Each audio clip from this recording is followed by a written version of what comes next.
Hello everyone, welcome to the Valley News Now Network. Duke Schindler here with you on this great afternoon. Some nice weather out there and a very special happy birthday to my Pops. The big 6-0 today. Appreciate you for everything you've done, Pops. Today we are looking into InvestigateTV on Valley News Live now. As data centers, they are expanding across the country, potentially putting a strain on the power grid as well as your wallet. Plus, when power bills collide with life-saving medical needs, the results can be devastating. InvestigateTV starts right now. In your pocketbook. When you're asking working families to pay higher electric rates so that more infrastructure can be built to serve billionaire-controlled tech companies, that's a problem. Plus, when power bills collide with life-saving medical needs, the results can be devastating. I'm worried about living right now, but instead of being able to do that, I'm arguing with you about an electric bill that I need service in order to freaking live. Investigate TV Plus Weekend starts right now. Hello and welcome to Investigate TV Plus Weekend. I'm Lee Zurich. Giant warehouses are popping up across the country, and what's inside could impact not just how much you pay for power, but whether your lights stay on. Those warehouses are home to data centers that drain huge amounts of energy. Our Josie Sturman discovered they can be built under a cloak of secrecy, with customers left paying the bills. When Ari Govani Young bought her house about 45 minutes outside D.C., she was looking for an escape. We had a beautiful view of a field with trees. A lot of nights you'd see different animals walking through, so it was pretty much our little oasis. A piece of lush paradise in suburban Virginia that has since been transformed into a concrete jungle. And when you look at it, what do you think about this place? Oh, it's horrible. It's absolutely atrocious. A cement shadow rising to the sky just 200 feet from her balcony. What she and other neighbors were originally told would be a retail center with restaurants and shops they could walk to was later zoned for and turned into something they can't even stand. Unfortunately, our community was the guinea pig. We were the test subject to see, can we build a data center this close to a community? And yes, you can. Data centers are essentially warehouses filled with computer processors, servers, and equipment. They can be used for cloud computing and storage, the machines that make it possible to hold on to your old email and pictures. Lately, they've also become a hub for artificial intelligence. That's the kind of technology that simulates human learning. Things like using ChatGPT to tell you the meaning of life, write you a love song, or track down scientific studies. These data centers are changing our world and our landscape as companies like Amazon, Google, and Meta invest in AI across America. Data centers are vital to enabling critical and emerging technologies like AI that are essential to U.S. national security, our global competitiveness, and economic prosperity. The competition is a power struggle, not just to dominate the AI industry globally, but also to provide the energy needed to physically fuel data centers here at home. I spoke with Microsoft. The Microsoft data centers, not all, but some Microsoft data centers can use as much power as the city of Seattle. And it's cities and towns nationwide that are dealing with the consequences and concerns attached to these concrete giants. As massive data centers begin a physical takeover of some communities, there's also unease about the pain customers may feel in their pocketbook when it comes to supporting these facilities from Georgia to Nebraska. The concern here that data centers could put a drain on much needed resources or can impact power and water bills. They have multiple data centers and they're seeing skyrocketing electric rates. That to me should be setting off alarm bells. It's something Tyson Slocum has been warning about. Big tech wants to see someone else pick up the tab for all this expensive infrastructure, and utilities are happy to accommodate by building the infrastructure and then billing all consumers within the service territory for that infrastructure. Slocum, an energy expert with the nonprofit consumer advocacy group Public Citizen, testified to Congress in April about the impacts of the rapid expansion of AI data centers nationwide. When you're asking working families to pay higher electric rates so that more infrastructure can be built to serve billionaire-controlled tech companies, that's a problem. Although industry leaders say they're committed to paying the full cost of service for the energy they use, experts dispute that. And many people don't even know the behemoths that could impact their power bill are even being built. I don't understand why that should be a secret, right? If someone wants to come build something, they should be proud and be willing to come at the very first opportunity in front of your community. But many people are being kept in the dark about the development of data centers in their backyard, with non-disclosure agreements used as the projects get off the ground. Some companies are requiring local governments to keep the details secret until certain water and power deals are locked, and it's happening across the nation. Our national investigative team sent public information requests to dozens of communities in all 50 states, asking for copies of any NDAs signed as part of data center development. We discovered some extend for years, even if nothing is ever approved, and that both parties have to agree not to share information about the project's location or details. One we obtained from Virginia never even mentions the phrase data center, instead referring vaguely only to development. Another in Indiana covered a project that could span as many as 400 acres. And two NDAs we got from Texas warn that leaks could lead to legal action, with one setting a 5-year confidentiality period. That's long enough for a project to be planned, approved, and potentially built without full public scrutiny.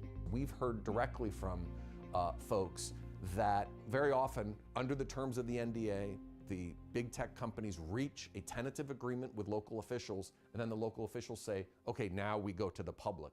But by then it's a done deal. 99% of all of the details have been negotiated in private between big tech's lawyers and the local officials. And by the time you've got a public hearing, the presentation is, here's the deal that's on the table, take it or leave it. We asked 6 of the nation's biggest data center companies about the use of NDAs and other issues. Only 2 and a national lobbying group responded. The Data Center Coalition, a trade organization, says NDAs protect company-specific information, details they might be hesitant to share given the competition. And Meta told our team that maintaining confidentiality increases the speed and efficiency of projects, pointing out that sometimes they choose not to move forward, so these agreements keep them from pulling communities through the ups and downs of the process. Still, this development can happen under a veil of secrecy, even though the projects may put a substantial strain on individual customers and the nation's power grid as a whole. The data centers and the load growth associated with that has just put a heightened sense of urgency into a number of things we've been concerned about anyway. Jim Robb is the president and CEO of the North American Electric Reliability Corporation, or NERC. That's the regulatory group in charge of ensuring the security and reliability of our power grid, something that's being tested as more and more data centers come online. It's a very daunting challenge for the country. A test of grid reliability that has already exposed serious problems. An April presentation to federal regulators obtained by our team highlights 2 major incidents in Virginia. One of them, a near miss last summer, involves 60 data centers that simultaneously dropped off the grid. As a result, a huge amount of electricity on the grid suddenly had nowhere to go. Experts say it's like having a large nuclear power plant come online immediately and unexpectedly, creating a massive energy imbalance that could have led to blackouts.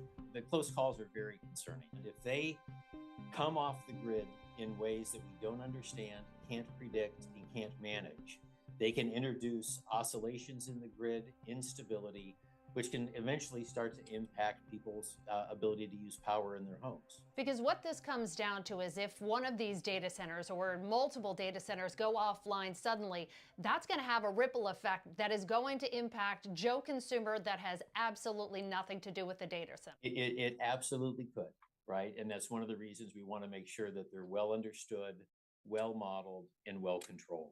Consumer advocates say that's why there should be more regulation and more tools to respond. Until that happens, the data center industry, utilities, and communities all agree there needs to be more study, more collaboration, and more communication. A lot of the community didn't even know that this was happening because, again, they send out a mailing or they'll post a little sign, little tiny sign at the front that there's a public hearing coming up, and you're going, okay, cool, whatever, I don't know what this is.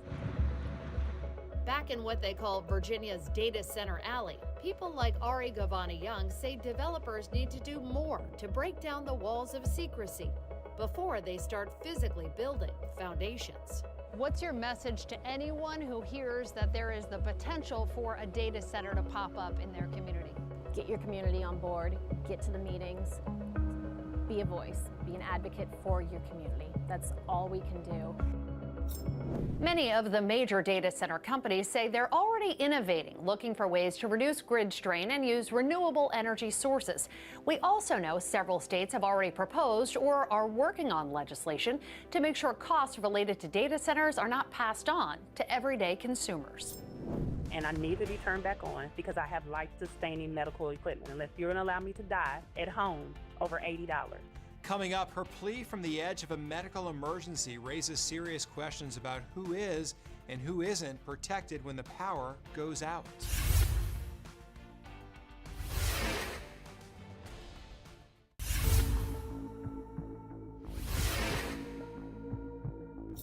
If you've ever been shocked by your electric bill, imagine if an unpaid bill could cut off your life support. Most states require city-owned utilities and electric cooperatives to delay disconnection of customers who rely on medical devices, but the rules have different time limits. Our Brendan Keefe obtained recordings of a collections manager trying to get immediate payment from a patient while she was in the back of an ambulance.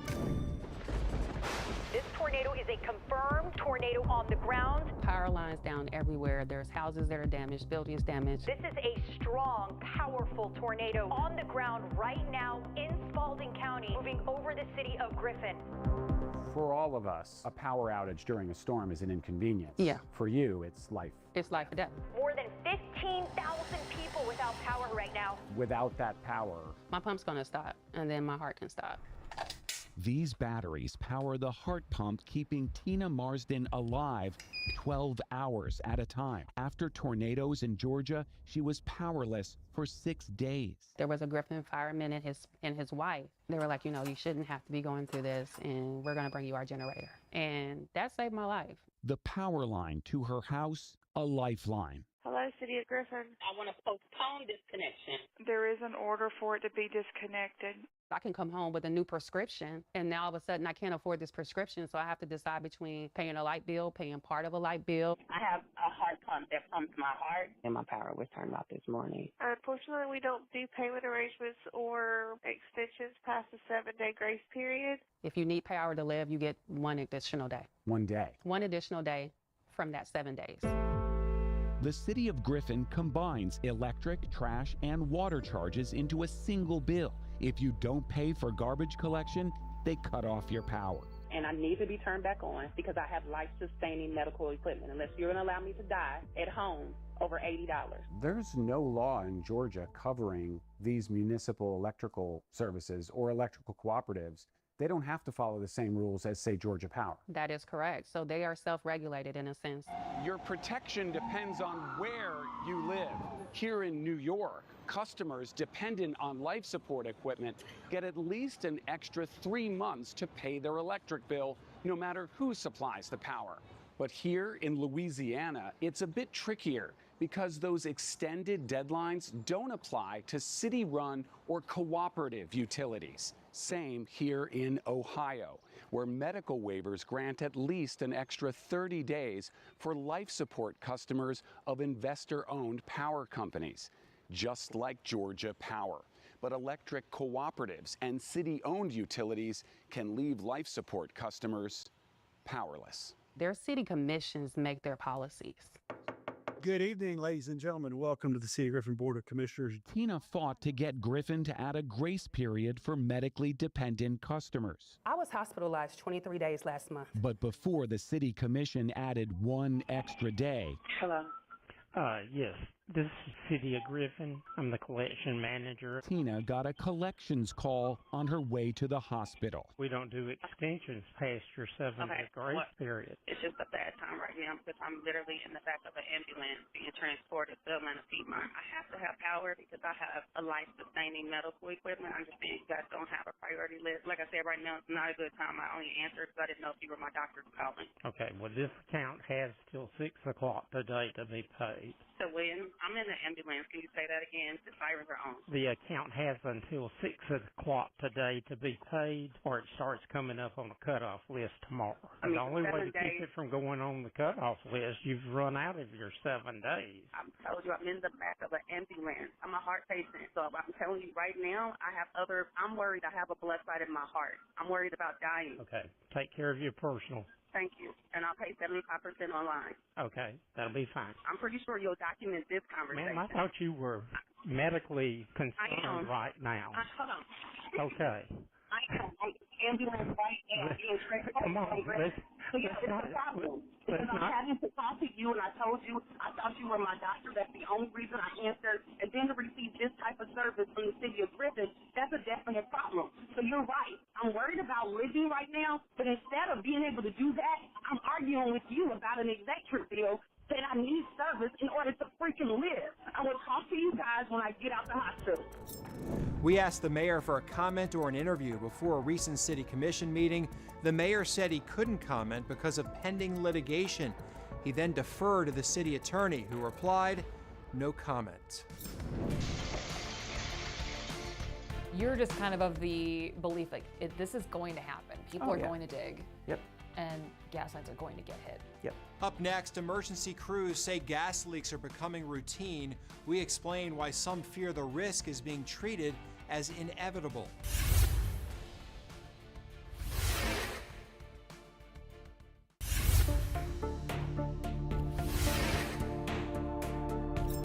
Every year, tens of thousands of gas lines are hit in the U.S. That's according to the Common Ground Alliance. And they found in 2022 and 23, telecommunications work was the leading cause of those hits. Now, major expansion of fiber optic internet is expected in the coming years. Our Kristen Crowley looks into the digging dangers. They just went door to door to evacuate everybody. It was in March 2022 when Scott Baucom's family had to race from their home near St. Louis. The gas line that was hit was right here. Crews digging in the area hit a natural gas line. What's going through your mind after that? You know, fear is a natural reaction. That fear driven by what happened to a home in a nearby suburb just days earlier. This home, less than 5 miles from Scott's neighborhood, exploded after a gas leak. It turns out the gas line strike in Scott's neighborhood and this neighborhood were the result of crews digging to install fiber optic internet. Breaking news. Fast forward to August of 2024. A house has been damaged in an explosion. A home exploded in Independence, Missouri. Independence Fire Battalion Chief Eric Michaels says the cause of this explosion, once again, the construction company was out running fiber optics and they struck a gas line. In all of these cases, no one was injured or killed. And while explosions are considered rare, they can be deadly. The Common Ground Alliance, which tracks gas line strikes nationwide, does not specifically track hits related to fiber optic internet work. However, the organization does track incidents involving telecommunications work, which includes fiber optic installation. In 2021, there were just more than 3,400 gas line strikes from telecommunications work. In 2022, that number jumped to more than 4,500. And in 2023, just more than 4,400, making it the leading work connected to gas line strikes 2 years in a row. When it comes to gas lines being hit during excavation work, are we seeing that happen more often? We're seeing probably more gas lines being struck just simply because there's more work occurring on. Randy Norden is executive director for Missouri 811. So here's a routine ticket. That's the 3-digit number you're supposed to call nationwide before you dig. 811 then sends out a crew to mark those underground lines like water, sewer, and gas. Randy says sometimes the lines are improperly marked, leading to hits. But he says most of the time, it's because contractors are digging too quickly, especially with fiber optic internet installation. So when we talk about that increase, and it's a very competitive rush too, because they want to be the first, does that create the opportunity for more errors? It can. If you get too fast. This was the house that This was the house that exploded, right. Signs of any destruction are hard to spot now in this O'Fallon neighborhood. And in Scott's neighborhood, the leak was fixed before any major damage. But while the visions of fire crews and emergency workers have gone, the memory stays fresh in Scott's mind. An explosion like that rarely happens, but it happens. So what can you do at home to keep yourself safe? First, if you're wondering if crews will be digging in your neighborhood, you can call 811 and ask about planned projects nearby. When work begins, if you smell gas, leave your house immediately and call 911. It's also important to note this work in rural communities isn't as risky, since many homeowners have above-ground propane tanks and do not rely on natural gas lines. After the break, before you pay your next insurance bill, a warning about what could be driving up the cost and why the cheapest option might cost you more later.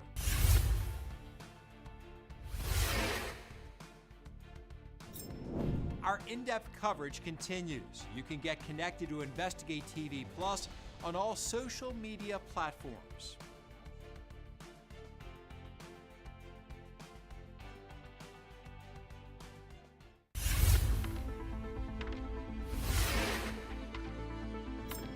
Nearly half of homeowners surveyed by NerdWallet say their insurance premiums went up this year, and many blame extreme weather. Our Rachel DePompa looks into what's driving the costs and what you can do to save in this week's Watching Your Wallet. Holden Lewis with NerdWallet says the typical increase was about 10% over the last year. Nationwide, that translates into the average homeowner's premium being about $2,110. When NerdWallet asked homeowners why the premiums went up, a third blamed severe weather. More frequent and more intense storms do contribute to this, but also there is inflation. When the cost of the things that you need to fix up a house after it's been damaged, when those costs go up, so do the insurance premiums. Lewis says this study was done before the tariff, so that is not even playing a role in the increased costs and higher premiums. He says you can shop around to find a better price, but he also cautions you to be careful because you do want to be adequately insured. When you're comparison shopping, just make sure that you're comparing apples to apples. So when you go to various companies, make sure that you're talking about the same amount of dwelling coverage, the same deductibles, and that kind of thing. Lewis says you might find a good deal, but it might be covering less or have a much higher deductible that you'd regret if you have to file a claim. He also says consider getting flood insurance if you live in a flood-prone area. Your standard policy doesn't usually cover that. And that's it for us. Thanks for joining us here on Investigate TV Plus Weekend. And thank you very much for joining us here on Investigate TV Plus on the Valley News Now Network. Duke Schindler here with you. Thanks for tuning in. Thanks for watching. If you have any suggestions, make sure to reach out to us on our Valley News Live Facebook page on how we can make this better, how we can serve you better, the community that we are serving here. But for Duke Schindler here on the Valley News Now desk, we'll catch you later.